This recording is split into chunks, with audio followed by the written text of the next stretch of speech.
नमस्ते, कैसे हैं आप सब। एक बार फिर से आपका स्वागत है। उम्मीद करता हूं कि आप सब अच्छे होंगे। और आज बीएचटीसी 2025 का रिजल्ट आ चुका है। तो रिजल्ट जो आया ना, अगर आप ऑफिशियल वेबसाइट पे जाओगे तो वहां पे काउंटडाउन चल रही है कि इतने मिनट घंटों बाद वो रिजल्ट आएगा। पर कहीं से कुछ लिंक आ चुकी है जिससे बहुत से लोगों ने जो फास्ट थे वो निकाल लिया है। तो देखो, मैं भी ऑफिशियल वेबसाइट का इंतजार कर रहा था। मैं भी दूसरी ऐसी वेबसाइट पे जाता नहीं हूँ कि ऑफिशियल वेबसाइट पे आए वहीं से देखते हैं। पर बहुत से लोगों ने निकाल लिया रिजल्ट, और हो सकता है आपने भी अभी तक निकाल लिया हो। तो जो रिजल्ट आया है, सबसे बड़ा सवाल ये है कि क्या उसमें नॉर्मलाइजेशन हुआ है। तो देखो, नॉर्मलाइजेशन उसमें बिल्कुल हुआ है। क्या है? नॉर्मलाइजेशन उसमें बिल्कुल हुआ है। अब कैसे हुआ है? देखो, ये कंफर्म है कि नॉर्मलाइजेशन हुआ है ना। ये नॉर्मलाइजेशन शॉर्ट में लिख रहा हूं, नॉर्मलाइजेशन हुआ है। ठीक है। अब नॉर्मलाइजेशन कैसे हुआ है, देखो मैं आपको पूरा बताता हूं। सबसे पहले तो आपका रिजल्ट नहीं निकल रहा हो तो आपको टेंशन लेने की कोई जरूरत नहीं है। थोड़ी सी देर में निकल जाएगा, बाद में निकाल लेना, 2-3 घंटे बाद, जब भी शाम तक, कभी भी आराम से, टेंशन लेने की जरूरत नहीं है। पर अब यहाँ पे जो रिजल्ट हुआ है वो दो तरह से आया है। पहली शिफ्ट वालों का रिजल्ट, दूसरी शिफ्ट वालों का रिजल्ट। ठीक है, पहली शिफ्ट वालों का रिजल्ट आया और दूसरी शिफ्ट वालों का रिजल्ट आया। तो सबसे पहले तो जब मेरे सामने रिजल्ट आया था तो उसे देखते ही मेरे को लग गया था कि उसमें नॉर्मलाइजेशन हुआ है। और वैसे तो मैं अंदर से कंफर्म था कि हुआ है तो सेकंड शिफ्ट में हुआ है। सेकंड शिफ्ट वालों के क्या है, नंबर इंक्रीज हुए, बड़े हैं। ठीक है, ये भी मेरे को था अंदर से। पर मैंने कहा कि चलो एक बार सबके देखते हैं, सब पारियों के देखे तब जाके पता लगे। तो देखो, सुनना मेरी बात ध्यान से। अगर आप अपना जो रिजल्ट है उसमें ध्यान से देखोगे तो सबसे ऊपर क्या लिखा हुआ, मार्क्स ऑब्टेन। मार्क्स ऑब्टेन मतलब ये तो मार्क्स आपने क्या है, ऑब्टेन किए, ये तो आपको मिले हैं, ये तो आपके सही है। वहां पे लिखा हुआ है 420, मान लेते हैं हाइपोथेटिकली। फिर यहां पे नीचे लिखा हुआ है परसेंटेज, मैं शॉर्ट में लिख देता हूं, percentage after normalisation and scaling. ठीक है, नॉर्मलाइजेशन। तो अगर आप उस मार्कशीट में, उस रिजल्ट में आप ध्यान से देखो तो वहां पे क्या लिखा हो, percentage after normalisation of marks. जो ये नंबर है, इनका नॉर्मलाइजेशन करने के बाद कितने आते हैं, परसेंटेज 70%। ठीक है, तो ये अगर फर्स्ट शिफ्ट में, ये फर्स्ट शिफ्ट की बता रहा हूं है ना, ध्यान से देखना, मैं आपको नॉर्मलाइजेशन कैसे हुआ वो बता रहा हूं। अब फर्स्ट शिफ्ट है, ये मान लो फर्स्ट शिफ्ट के नंबर है, ये फर्स्ट शिफ्ट की किसी की मार्कशीट है, उसके मार्क्स ऑब्टेन में कितने आ रहे हैं, 420 नंबर आ रहे हैं, और नॉर्मलाइजेशन वाले परसेंटेज कितने आ रहे हैं, 70% आ रहे हैं। ठीक है, तो अब यहां पर में से आप निकालो 70% कितने होते हैं, 600 इंटू 70 डिवाइड बाई 100। ठीक है, दोनों जीरो से कट गए, और यहां पर 6 इंटू 70 कितना हो जाएगा, 6 7 42 42 0 420। ठीक है, 420। तो मैं आपको क्या कहने की कोशिश कर रहा हूं, अगर फर्स्ट शिफ्ट में किसी के नॉर्मलाइजेशन के बाद जो परसेंटेज है, वहां पे क्या लिखा हुआ है, percentage after normalisation of marks. जो ये नंबर है उनका नॉर्मलाइजेशन करने के बाद परसेंटेज क्या आ रहे, इतने आ रहे, 70% आ रहे। तो यहां पर किसी के फर्स्ट शिफ्ट में अगर 70% नंबर आए हैं नॉर्मलाइजेशन में, तो उसके नंबर भी क्या है, 420 है। मतलब जो ये दोनों क्या है, सेम है, एग्जैक्ट है। इसका मतलब क्या है, फर्स्ट शिफ्ट में नॉर्मलाइजेशन नहीं हुआ है। फर्स्ट शिफ्ट में नॉर्मलाइजेशन नहीं हुआ है। ठीक है, अब मैं आपको लेके चलता हूं सेकंड शिफ्ट में। क्या है, सेकंड शिफ्ट में मान लो ये किसी का सेकंड शिफ्ट का है, उसके यहाँ पे कितने परसेंटेज दिए हो, 76 दिए हो। कितने दिए, 76% दिए हो। कि भाई उसके नंबर तो इतने आए, 420 आए, मार्क्स ऑब्टेन तो 420, लेकिन जो उसके परसेंटेज है आफ्टर नॉर्मलाइजेशन ऑफ मार्क्स, जो मार्क्स है उनका नॉर्मलाइजेशन किया सेकंड शिफ्ट में, और उसके कितने परसेंटेज आए, 74% आ रहे। ठीक है, ये सेकंड शिफ्ट का बता रहा हूं मैं। तो अब यहां पे अगर 420 को आप निकालो, 420 को अगर आप निकालो इंटू 74, है ना, 600 इंटू 74 डिवाइड बाई 100, तो यहां पर अगर आप कर लो, पॉइंट लगा लो, तो लगभग हमारे कितना आ जाता है, लगभग आप देखोगे 458 आ जाते हैं। लगभग कितने आ जाते हैं, लगभग 458 आ जाते हैं, है ना। तो 458 अगर नॉर्मलाइजेशन है सेकंड शिफ्ट में इतना, तो 458 नंबर मान रहा है। परसेंटेज के हिसाब से सेकंड शिफ्ट में कितने मानते, 458 नंबर मानते, जो कि 420 से कितने ज्यादा है, 38। ठीक है, आपको फॉर्मूला समझ में नहीं आया, कोई दिक्कत की जरूरत नहीं है, क्योंकि अभी देखो समय कम है, इसलिए मैं आपको समझा नहीं पाऊंगा।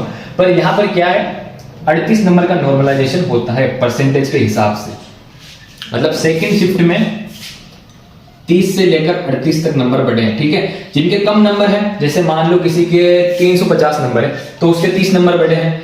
यहाँ पे 420 थे तो 38 बढ़े हैं, अगर किसी के 401 है तो उसके 37 बढ़े हैं, ऐसे परसेंटेज वाइज ये चल रहा है। ठीक है, तो लगभग 30 से लेकर 38 नंबर सेकंड शिफ्ट में बढ़े हैं। तो ये सब देख के आपको क्लियर हो रहा होगा कि नॉर्मलाइजेशन हुआ है परसेंटेज में। कहाँ हुआ है? परसेंटेज वाले कॉलम में नॉर्मलाइजेशन हुआ है। और कैसे हुआ है कि जो शिफ्ट है सेकंड शिफ्ट, ठीक है, कौन सी शिफ्ट? सेकंड शिफ्ट द्वितीय पारी में 30 से लेकर 38 तक नंबर बढ़े हैं। और वो किन के बढ़े हैं? 300 से लेकर 450 के बीच वाले में। ठीक है, आपको एक आइडिया दे देता हूं कि अगर किसी के 400 नंबर है सेकंड शिफ्ट में, तो उसके नॉर्मलाइजेशन से कितने परसेंटेज में कितने बढ़वा रहा है? वो 37 बढ़ा रहा है, 37 या 36। अगर उसके 410 या 420 है तो वो 38 के लगभग बढ़ा रहा है। ऐसे ये चल रहा है, ठीक है ना, इस हिसाब समझाने के लिए बता रहा हूं।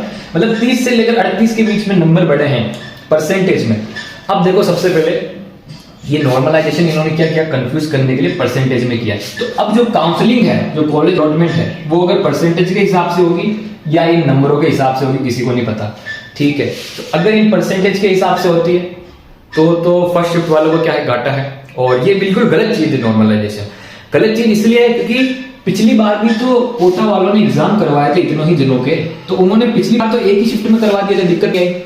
और दूसरी बात, आप इतने बड़े विभाग हो, आप दोनों शिफ्ट के जो पेपर बना रहे हो, आप देख नहीं सकते, उनका लेवल बराबर नहीं कर सकते क्या?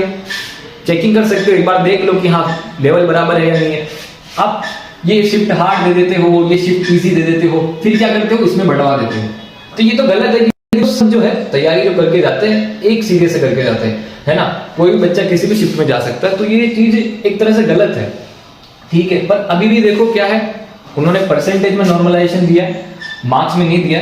तो हम देखते हैं कि आगे क्या होता है। जो काउंसलिंग होती है वो किसके अकॉर्डिंग होती है? जो काउंसलिंग है अगर वो परसेंटेज के हिसाब से होती है तो यहाँ पे नॉर्मलाइजेशन गलत है, और अगर वो मार्क्स के हिसाब से होती है तो एक तरह से क्या है? सही है ना। अब बहुत से लोग कहेंगे सेकंड शिफ्ट का हार्ड था, ये था, पर देखो वो भी सही है। हाँ, सेकंड शिफ्ट का हो सकता है हार्ड हो, पर विभाग वालों को बनाना चाहिए ना पेपर उस हिसाब से कि दोनों का एक लेवल का बने। क्योंकि नॉर्मलाइजेशन ज्यादा से ज्यादा कितना हो? 30-38, तो रात दिन का अंतर हो जाता है। एक 410 वाले के 38 नंबर बढ़ रहे हैं, सोचो ना, 10 नंबर में कट ऑफ मिल जाती है, पर 410 नंबर वाले के 38 नंबर बढ़ रहे हैं परसेंटेज के हिसाब से, इस परसेंटेज वाली कट ऑफ में। समझ रहे हो आप मैं क्या कहना चाह रहा हूँ? नॉर्मलाइजेशन कितना हो ये आपको पता चल गया। पर देखो, जैसे कि सेकंड शिफ्ट वालों के नंबर अगर बढ़े हैं, परसेंटेज जो बढ़े, नॉर्मलाइजेशन जो हुआ है, उसमें उनकी गलती नहीं है। ठीक है, गलती किसकी है? कोटा विभाग की है। किसकी? कोटा विभाग की। क्योंकि जो पेपर है बीएसटीसी का पिछले साल भी तो करवाया था, इस बार ऐसे क्यों किया? 2 शिफ्टों में क्यों बांटा? नॉर्मलाइजेशन इतना क्यों किया? पता नहीं। एसएससी वाला जो पैटर्न है, एसएससी का एग्जाम होता है, उसका पैटर्न फॉलो करने की कोशिश क्यों की जा रही है? जबकि यहाँ पे जो है इतने फॉर्म भी नहीं थे यार, आराम से हो जाता, नॉर्मलाइजेशन नहीं होता, कोई दिक्कत ही नहीं होती। पर इस बार क्या किया? परसेंटेज में भी दे दिया। ठीक है, फर्स्ट पॉइंट तो ये, दूसरा पॉइंट नॉर्मलाइजेशन कर दिया। अब तीसरा पॉइंट ये कि हमको पता नहीं है जो काउंसलिंग होगी वो किस में होगी, परसेंटेज में होगी या मार्क्स में होगी, किसके हिसाब से होगी, है ना। तो अगर मार्क्स के हिसाब से सही है, पर परसेंटेज के हिसाब से हो तो देखो यार 30 और 38 का फर्क बहुत ज्यादा होता है यार, कुछ भी कहो बहुत ज्यादा होता है। बहुत से हम ऐसे हैं कि हाँ सेकंड टाइम अटेम्प्ट करने का कोई एग्जाम, रिसोर्सेस ही नहीं इतने रिसोर्सेस, इतना हमारा बैकअप ही नहीं है कि हम सेकंड टाइम अटेम्प्ट कर पाए एग्जाम, और इतने नंबर किसी के बढ़ जाते हैं। तो देखो एक तरह से क्या है, सही नहीं है ये चीज, ठीक नहीं। क्या है कि उन्होंने जो रिजल्ट किया है ना ऑफिशियल वेबसाइट पे, तो क्या है काउंटडाउन चल रही है। तो एक बार वो काउंटडाउन जो चल रही है वो, है ना, कि 2 घंटे बाद आएगा, 1 घंटे बाद आएगा, वो एक बार खत्म हो जाए तो उसके बाद वहां पे देखते हैं कि और कुछ जो है उनका नोटिस वोटिस कुछ आए। पर देख लो ये आपके सामने है। और तो अब हम कंक्लूजन पे आते हैं, अगर आपको कोई डाउट रह गया हो तो देखो सबसे पहले रिजल्ट आ चुका है। रिजल्ट कैसे आया था? शिफ्ट 1 का और शिफ्ट 2 का 2 तरह से एग्जाम हुए थे, 2 शिफ्टों में एग्जाम हुए थे। जो फर्स्ट शिफ्ट वालों का जो रिजल्ट आया है वो आया है, सबके रिजल्ट ऐसे आए, कैसे आए? मार्क्स ऑफ लिखा हुआ है, ठीक है, नीचे लिखा हुआ कि परसेंटेज आफ्टर नॉर्मलाइजेशन जो भी है, ठीक है। तो अब यहाँ पे क्या फर्स्ट शिफ्ट वालों के और सेकंड शिफ्ट वालों के ये दोनों नंबर क्या है? सेम है। पर शिफ्टों में क्या है, जो परसेंटेज है, जो ये परसेंटेज, इसमें क्या है, फर्स्ट शिफ्ट वालों के नंबर नहीं बढ़े, ठीक है, और सेकंड शिफ्ट वालों के नंबर क्या है? बढ़े हैं। क्या है? इंक्रीज हुए हैं, ठीक है। ये क्लियर है कि सेकंड शिफ्ट वालों के नंबर बढ़े हैं। कितने बढ़े? 30 से लेकर 38 तक नंबर बढ़े हैं, ठीक है। ये 300 से 450 वाले की कैटेगरी बता रहा हूं मैं, पूरा फॉर्मूला बताऊंगा, आप कंफ्यूज हो जाओगे। तो यहाँ पर 30 से लेकर 38 तक नंबर बढ़े हैं, जो कि बहुत ज्यादा है। अब यहाँ पे बात आती है काउंसलिंग की, कि काउंसलिंग कैसे होगी। काउंसलिंग कैसे होगी किसी को पता नहीं है, क्योंकि ये फर्स्ट टाइम हुआ है। क्या है? फर्स्ट टाइम हुआ है। अगर काउंसलिंग मार्क्स के हिसाब से होती है, कि जो नंबर है उनके हिसाब से होती है, तो ठीक है। पर अगर परसेंट के हिसाब से होती है तो देखो देखते हैं कि कल क्या होता है, हम कल और अच्छे से बात करते हैं इस पे। तो ये था कि सेकंड शिफ्ट में नॉर्मलाइजेशन हुआ है, परसेंटेज में इतने नंबर बढ़े 30 से 38, जो कि बहुत ही गलत चीज है ना। और गलती यहाँ पे सेकंड शिफ्ट वालों की नहीं है ना, गलती किसकी है? कोटा विभाग की है। इतना बड़ा विभाग है, उनको देखना चाहिए था पेपर कैसे बना सकते हैं, या एक शिफ्ट में करा देते कि पिछली बार कराया जैसे।